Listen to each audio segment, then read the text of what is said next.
Votos cordiais de saúde e paz a todos.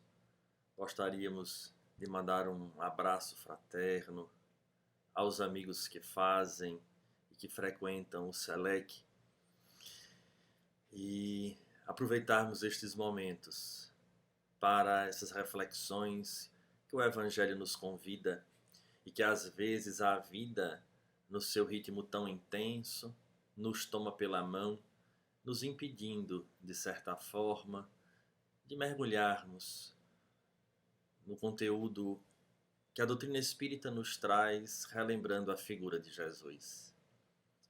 Elegemos a parábola dos talentos para essa palestra ou estudo em que buscaremos desvendar ou extrair dessa parábola aquilo que temos condições de fazê-lo, tendo a certeza que inúmeros outros ângulos deve haver, tendo em vista que na medida em que vamos maturando o espírito, temos a possibilidade de enxergar ângulos distintos que antes não tínhamos condições. Essa passagem, ela faz parte da continuidade da história no momento em que Jesus lança o sermão profético, que de maneira tão peculiar nos lembra os dias atuais. Passado o momento do sermão profético, lança ele algumas parábolas que vão falar, que nos apontam verdadeiramente o caminho que aquele que adotou as suas lições deve seguir. Então são algumas parábolas, fica no Evangelho de Mateus, e quando nós de fato conseguimos enxergar nesse conteúdo com a chave da doutrina espírita, começamos a perceber o alcance e o quão contemporâneo é a sua mensagem para cada um de nós. Independente da bandeira religiosa que venhamos a adotar, a mensagem de Jesus ela não tem fronteiras, porque de fato ela fala ao cerne do ser. Que possamos aproveitar então essa lição extraordinária que nos convoca a profundas reflexões. Afinal de contas, esses são tempos de reflexão. Às vezes nos perdemos, os nossos receios falam mais alto, mas devemos lembrar que existe um comandante. E de certa forma, havendo um comandante, obrigatoriamente devemos nos entregar a ele, confiantes em dias melhores. E se porventura formos ameaçados pelo fenômeno natural da morte, ainda assim, o conteúdo que já trazemos, a doutrina espírita, que é esta bênção em nossas mãos, nos mostrará que a vida permanece abundante em todos os estágios e em suas realidades diversas. Assim, Jesus, nesta parábola, nos apresenta lições que precisamos urgentemente usar para um processo de autoconhecimento. E a partir dali, como se fosse um mapa em nossas mãos, que tenhamos a possibilidade de examinar o mapa e perceber qual trilha nós estamos tomando para atingir a meta que nos é proposta na medida em que encarnamos na Terra, onde sabemos ser uma escola do Espírito, ser um hospital que faça com que venhamos a curar as nossas próprias mazelas, implantadas e adquiridas por nós próprios ao longo do tempo. Assim ele nos fala em que o Senhor age como um homem que, tendo de fazer uma longa viagem fora do seu país, chamou seus servidores e lhes entregou seus bens. Nós não iremos ler a parábola dos talentos como um todo, mas nós extraímos algumas partes que nos servirá de roteiro para fazermos algumas reflexões que acreditamos ser pertinentes para este momento e, acima de tudo, para o espírito que é atemporal. Porque essa nossa proposta de verdadeiramente vivermos numa condição de reflexão, para que esta reflexão ela nos apresente como consequência a ação benéfica, benfazeja da reeducação ou do redirecionamento das nossas vidas, tendo em vista as nossas reais necessidades. Então ele começa a falar da realidade deste Senhor e que vai chamar 3 dos seus servos. A 2 deles ele dará uma quantia um pouco maior, uma de 5 talentos, a outra dará 2 e a outra lhe dará 1 talento. E aí começamos a nossa primeira reflexão, lembrando que as passagens de Jesus, elas não falam ao homem no sentido temporal. Toda a mensagem de Jesus, ela encontra-se cravada para o espírito, porque esse é atemporal. Por isso as suas palavras não passam, porque o espírito humano, ele de alguma forma entra, sai das existências, e essas palavras de Jesus, elas servem como roteiro em qualquer período da nossa vida. Ela não perde a validade. Pelo contrário, adquire cada vez mais um maior sentido, como falamos, na medida em que amadurecemos como espírito. Essa primeira análise em que buscamos fazer já nos chama a atenção quando este Senhor da vinha chama 3 dos seus servos. A começar daí, começamos a lembrar de muitos os chamados, poucos os escolhidos. Afinal de contas, esses 3 já serviam ao Senhor. A esse Senhor que comandava essas terras, essas posses, afinal de contas, proporcionando a cada um aquilo que ele achava por bem dispensar aos seus servidores. E a partir daí começamos a refletir qual deve ser a conduta daquele que serve a esse Senhor. Qual deve ser a nossa conduta? O que é que nós fizemos ou como nós agimos ao ponto de sermos eleitos para entrar neste grupo que serve a este Senhor? Se olharmos então de uma maneira muito simples, perceberemos que devemos trazer já a consciência de que existe um Senhor, de que existe aquele que de fato coordena, e por isso já nos dedicamos a Ele, independente daquilo que estamos recebendo. Por isso, nessa passagem, ele começa já desde então a falar que o Senhor, que ia fazer essa longa viagem, chama esses 3 servidores. Ora, isso acredito que fala diretamente a cada um de nós, que pela doutrina espírita elegemos a figura de Jesus como sendo o guia e o modelo. E ali ele vai dizer que lhe dará 5 talentos a um, 2 a outro e 1 a outro. E uma observação que nós iremos encontrar no texto diz assim: a cada um segundo a sua capacidade. A cada um segundo a sua capacidade. Todos nós nos encontramos nos arraiais religiosos, onde buscamos desenvolver esses valores e às vezes tarefas, e ficamos pegos de surpresa por próprios sentimentos inferiores quando buscamos hierarquizar o valor das tarefas, como se de fato houvesse uma mais ou menos importante. Quando começamos a perceber que Jesus deixa claro nessa passagem que ele diz a cada um segundo a sua capacidade. Isso nos remete imediatamente, primeiramente, à figura de Deus, soberanamente justo e bom, sendo trazido o conceito pelos espíritos de uma inteligência suprema. Então, sabemos que dentro da nossa realidade, seja de encarnado ou até mesmo na visão do espírito, nós recebemos em proporção aquilo que temos condições de dar certo, de dar conta, porque Deus não erra. E nessa condição de proporção, ele divide os seus bens. E esses bens, obviamente, iremos fazer uma análise mais adiante, mas começamos a lembrar, inclusive neste momento, onde muitas pessoas às vezes titubeiam como se Deus tivesse esquecido de nós, mas começamos a entender que encontra-se em nossos ombros aquilo que temos a capacidade de suportar. Porque, de fato, Ele deu a cada um segundo a sua capacidade.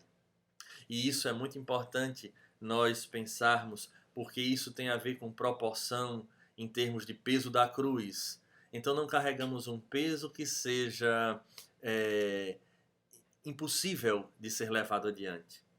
A condição do acerto, a proporção de que, porque Deus é soberanamente justo, justo no sentido de justiça e justo no sentido ali de ser justo, não sobra nem a mais nem a menos. Então essa proporção também, ela faz parte. Nós não estamos no lugar errado, não estamos na família errada, não estamos no corpo errado, não estamos apresentando essa ou aquela dificuldade de maneira equivocada, porque de fato este Senhor dá em proporção aos seus servos. Então essa ideia, ela é preponderante e deve ser para nós, inclusive, como falamos, um roteiro para que não tenhamos a dificuldade de achar que estamos recebendo algo além das nossas forças. Somado a isso, também devemos lembrar que esta proporção que ele deixa claro aqui, na medida em que ele diz a cada um segundo a sua capacidade, é algo também que nos é dado como recurso. Nós recebemos recursos da divindade. Não houve um jogar de dados e nos colocamos aqui sem haver um planejamento. Então nós temos os recursos proporcionais para atingirmos a meta da nossa reencarnação. Então, do mesmo jeito que esse peso é proporcional aos nossos ombros, que essas situações estão ajustadas para o espírito, os recursos que a divindade nos possibilita, que este Senhor da vinha, repito, da terra, dos recursos, ele nos possibilita segundo a nossa capacidade. Para que não venhamos a nos complicar, inclusive, mas para termos êxito perante este Senhor na tarefa que nós elegemos e que de fato nos chega, mas sendo a maior delas o processo da reeducação. É a maior tarefa que nós temos, porque nessa condição de reeducar, nós nos auxiliamos e auxiliamos o mundo, desempenhando o papel que ele aguarda de cada um de nós. Então, nessa simples passagem, nessa simples frase, a cada um segundo a sua capacidade, ele já nos dá esse leque de possibilidades de entendermos que de fato tudo tem uma razão de ser e que nos encontramos verdadeiramente dentro deste processo de total concordância e ajuste com o conceito trazido pelos Espíritos sobre Deus, sobre o seu amor e a sua justiça. E assim continua. E aí nós vamos observar a ação desses que trabalham, que buscam trabalhar com esses talentos. Lembrando que talento era de fato a moeda, né, uma moeda da época que tinha um valor predeterminado, onde cada um então toma esse valor para si e agora vai buscar dar finalidade a esses recursos. E aí nós iremos buscar aquilo que valeu para os dois primeiros, o que havia recebido 5 talentos e o que havia recebido 2. E ali ele diz que aquele que recebeu 5, o que recebeu 2 também, ambos negociaram com aquele dinheiro. Ora, negociar com o dinheiro vai nos abrir um leque de possibilidades. A começar pelo entendimento que tivemos de que este Senhor chamou os seus servos. Negociar com o dinheiro é negociar com os talentos, é negociar com os valores. Só que Jesus jamais iria falar de valores apenas de matéria. Ele não estaria criando limites terrenos da horizontalidade. Ele está nos falando ao espírito. Sendo assim, essa condição de negociar os valores começa com o entendimento de que nós somos servos, onde ele chama esses servos. qual a atitude do servo? Aqueles que conhecem a Jesus, em especial nós, os espíritas, que temos a chave da codificação, que faz com que venhamos a mergulhar com mais profundidade, em especial no mundo original e nas suas consequências. Quando agimos na Terra, iremos colher essas consequências posteriormente. Será que a atitude de um servo, diante dos recursos que recebeu, qual deve ser a sua atitude, a nossa atitude perante o mundo? Então nós podemos dizer que esse negociar com o dinheiro tem a ver com o trabalho. E não só o nosso trabalho do sustento, que também faz parte, porque nós não devemos ser pesados à nossa sociedade. Pelo contrário, devemos contribuir com ela. Mas é o trabalho desses valores. Então nós recebemos, entre aspas, ou seja, adquirimos com o tempo determinados valores e agora quando viemos à Terra, quando retornamos a ela, é necessário trabalhar esses valores. Mas para trabalhar esses valores é necessário confiar também em si.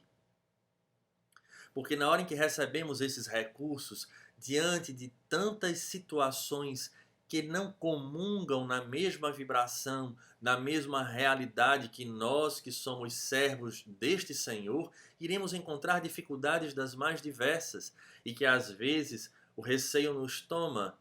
Mas esses dois servos tiveram coragem, trabalharam, investiram, ou seja, confiaram em si próprios, confiaram nesses recursos divinos e a partir dali conseguiram, né, fazer com que esses valores do Espírito se multipliquem.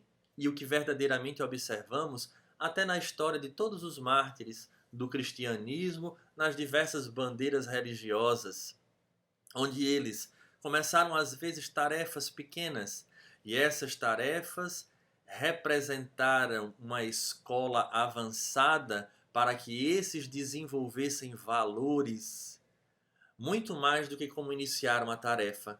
Observamos indivíduos cujo temperamento eram muito mais aguerridos no início e com o passar das tarefas vai amansando e percebendo que há óticas, ângulos diferentes que antes não tinham a capacidade de enxergar. Então o próprio trabalho, o recurso, o investimento deste recurso no trabalho, rompendo os receios que nós trazemos, muitas vezes que está guardado em nosso inconsciente, ou então fruto do nosso orgulho, da nossa vaidade, porque elegemos aquilo que nos cabe fazer ou não. Quando conseguimos romper com isso, vamos vendo que a gente vai multiplicando, ampliando os horizontes desses recursos, onde agora nós conseguimos ser mais tolerantes, mais indulgentes, mais fraternos, ou seja, multiplicamos. E assim, esses trabalhadores, esses dois primeiros trabalhadores tiveram coragem, dentro cada um da sua proporção. Um recebera 5 e investiu com força, fez por onde, teve coragem, rompeu os próprios receios e a partir dali, obviamente, começou a trazer outros ganhos importantes primeiro para si e posteriormente para o Senhor que o convidou a tomar conta desses recursos. Então são recursos divinos. Há um investimento em cada um de nós. O outro, com 2, um pouco menos do primeiro, mas ainda assim recebeu em proporção daquilo que tinha capacidade de gerir. E segundo consta na própria passagem, esse indivíduo consegue também, rompendo com os seus limites, encarar as dificuldades das negociações. Essas negociações, entre aspas, é o que nós falamos. É o andar no mundo sem ser dele. Conseguir empreender com os valores, com os recursos divinos, sem ceder à tentação que o mundo nos convida. Ou muitas vezes nos arrasta. E ainda assim esse que recebeu apenas 2 conseguiu superar. E ali nós vamos observar que a esses 2 servidores, quando esse senhor da vinha retorna, ele em entrevista, após cada um dar o resultado daquilo que conquistou, diz ele: servidor bom e fiel, pois que foste fiel em pouca coisa, confiar-te-ei muitas outras. Sim, entra aí a confiança, e essa confiança para nós espíritas está representado também pela aproximação desses prepostos do Cristo, que são esses espíritos superiores, que são os espíritos que comungam deste ideal de servir, de multiplicar estes recursos. Então, se foste fiel em pouco, obviamente confiar-te-ei em muitas outras coisas, muitos outros recursos, e obviamente passamos a angariar a simpatia desses espíritos que comungam com o Senhor da vinha, com o Senhor do terreno, com o Senhor do trabalho. Então, fica aí essa mensagem inicial de que a ideia de ser servo nos coloca numa condição diferenciada. Vejamos então aquele em que recebeu apenas um talento. E a primeira coisa que nos vem à mente quando paramos para refletir é como é que esse Senhor conseguiu observar, onde ele conseguiu os parâmetros para fazer a divisão de forma tão acertada, um com 5, outro com 2 e outro com 1. É preciso que a gente pare para refletir, porque nós temos situações distintas. Será que aquele que recebeu 1 é menos amado do que recebeu os 5 talentos? Provavelmente não, porque nós sabemos que existe, na medida em que nós voltamos à Terra, antes desse retorno há um planejamento reencarnatório. E como falamos anteriormente e agora reforçamos, esse planejamento é para dar certo. Então é estudado a possibilidade de êxito e não de fracasso. Portanto, repetimos, Deus na sua inteligência suprema, que é a inteligência suprema, ele não iria exceder, colocar recursos a mais, algo que ficasse uma alta carga de responsabilidade para aquele ainda espírito frágil. Porque o problema não é o senhor da vinha que perderia. Afinal de contas, nós iremos perceber na própria parábola que o indivíduo irá responder pelos próprios investimentos. Então, para que o próprio ser não venha a sofrer as severas consequências dos próprios desatinos, esses recursos às vezes eles não são totais, o que não significa dizer que na medida em que vamos conquistando a expansão desses recursos, desses valores, como os 2 servos anteriores, não venhamos a adquirir outras possibilidades, o que ele deixa muito claro. Então, se nós fomos fiéis em pouco, ora, obviamente, inclusive pela grande necessidade de termos trabalhadores, né, desses espíritos superiores encontrarem ressonância aqui na Terra, então só isso já justifica que esses espíritos vão dizer, bem, nós não temos aqui grandes missionários, mas temos esse fulano aqui que foi fiel em pouco, então vamos dar um pouco mais. Então, é para que o indivíduo ele não se comprometa. É uma defesa da própria divindade. E nós iremos observar essa realidade, onde, na medida em que esse último, que recebeu apenas um talento, vejamos o que ele responde. Onde ele diz que teve receio, né? Como temia, diz no Evangelho aqui, como te temia, escondi o teu talento na terra. É engraçado, porque nós olhamos muitas vezes o objeto de pegar o talento, que é a moeda, e enterrar, e colocar na terra.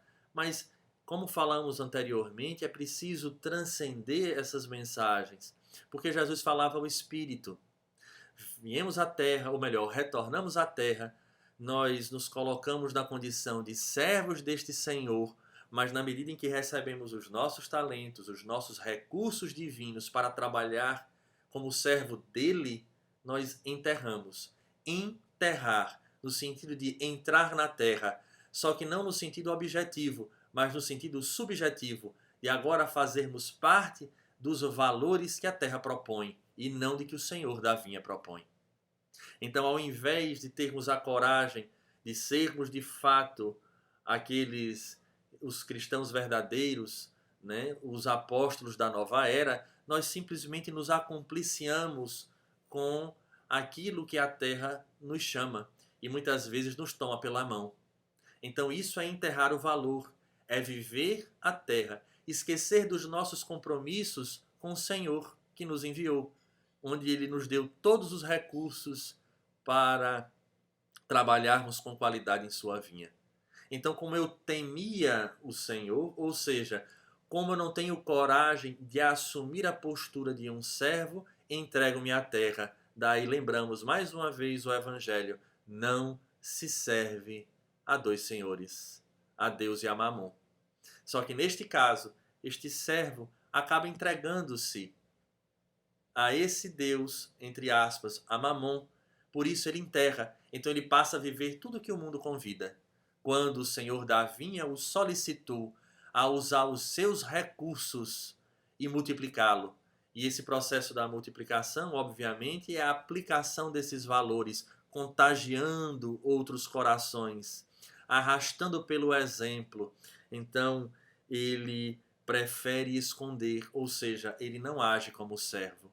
E isso é importante refletirmos, porque quantos de nós às vezes não nos pegamos não sendo servos, não agindo como, não respeitando o Senhor da vinha e das terras, porque acreditamos muito mais na sorte, porque achamos que devemos fazer os nossos conchavos, porque há pessoas, inclusive, que olham para uma casa espírita e acreditam que há posições de hierarquia e de poder. Poder. E assim vamos ver intrigas, maledicências, onde um total esquecimento daqueles valores solicitados pelos espíritos que traduzem e que aprofundam as lições de Jesus. Será de fato que nesses momentos, apesar de estarmos incluídos no grupo dos servidores, estamos agindo de fato como um servidor ou fugindo totalmente desses padrões? É preciso ter olhos de ver, ouvidos de ouvir a si próprio, para não estarmos a serviço do mundo dentro dos arraiais que deveriam e que devem pertencer ao Senhor da vinha. Então, é preocupante quando começamos a trazer coisas do mundo para dentro da realidade da seara onde trabalhamos. Quando trazemos determinados hábitos ainda perniciosos, que às vezes não estamos atentos e desconsideramos inclusive o aviso de tantos espíritos para que não sejamos instrumentos de escândalo. E escândalo daqueles que de fato apresentam-se à coletividade ou que prejudicam um pequeno grupo. E isso, de certa forma, é esconder, é estar em consonância, em ressonância com essas questões do terra a terra. É também não confiar em si próprio. Porque se ontem era o holocausto de morrer em nome de Jesus, hoje essa arena romana ela se encontra no mundo inteiro. Então devemos sim agir como um servidor deste Senhor, representando, não é para ser santo, nem para ser anjo, mas é o esforço de melhorar a si próprio. Então não podemos ter o medo de falhar, porque muitas pessoas não querem agir porque têm medo, porque sentem as suas fragilidades, porque sentem as suas fraquezas, mas é preciso romper com esse temor, porque esse temor encontra a sua gênese no nosso orgulho que não aceita errar. E por conta disso, perdemos a extraordinária oportunidade de investir com esses valores divinos, onde iremos receber de fato o melhor. Então, não podemos ou não devemos agir como os demais, se somos servidores deste Senhor da vinha. Essa é a característica, de fato, daquele, que diante disso acaba, repetimos, adotando os valores do terra a terra. E aí ele diz, muda o discurso, porque para os dois primeiros são servos fiéis. Para o terceiro, ele deixa um recado, né, ele faz um aviso que nós acreditamos ser muito interessante e na perspectiva espírita ele ganha um sentido mais profundo. Quando ele diz assim: tirem-lhe, pois, o talento que está com ele e deem-no ao que tem 10 talentos. Porquanto dar-se-á a todos os que já têm, e esses ficarão acumulados de bens. Quanto àquele que nada tem, tirar-se-lhe-á, mesmo que pareça ter, e seja esse servidor inútil lançado nas trevas exteriores, onde haverá prantos e ranger de dentes. É um sentido figurado, mas mais uma vez falando para o espírito. Diante dos recursos que nós recebemos da forma justa e proporcional, como vimos anteriormente, quando nós abusamos desses recursos, quando não o utilizamos de forma coerente, né? Porque o esconder, repetimos, não é só o fato de não usar o recurso, é usá-lo de forma equivocada, de não fazer aquilo que deve ser feito com esses valores. Então, a partir do momento em que empreendemos mal, se utilizamos a inteligência mal, se usamos a nossa linguagem de forma negativa, se os nossos ouvidos só servem para dar vazão ou receber a maledicência de outros e levando adiante isso, pela lei da reencarnação, lei de causa e efeito, nós sabemos o que acontecerá. Ou seja, desequilibramos de tamanha forma o nosso perispírito por conta dessas energias deletérias, porque nós aplicamos mal esses recursos, que amanhã não teremos mais, por exemplo, a lucidez. No processo da reencarnação, quantos não chegarão aqui com idiotia ou com problemas mentais dos mais diversos, não podendo mais utilizar durante aquele período os recursos que antes malbaratou? Então isso acontece em tudo em nossa vida.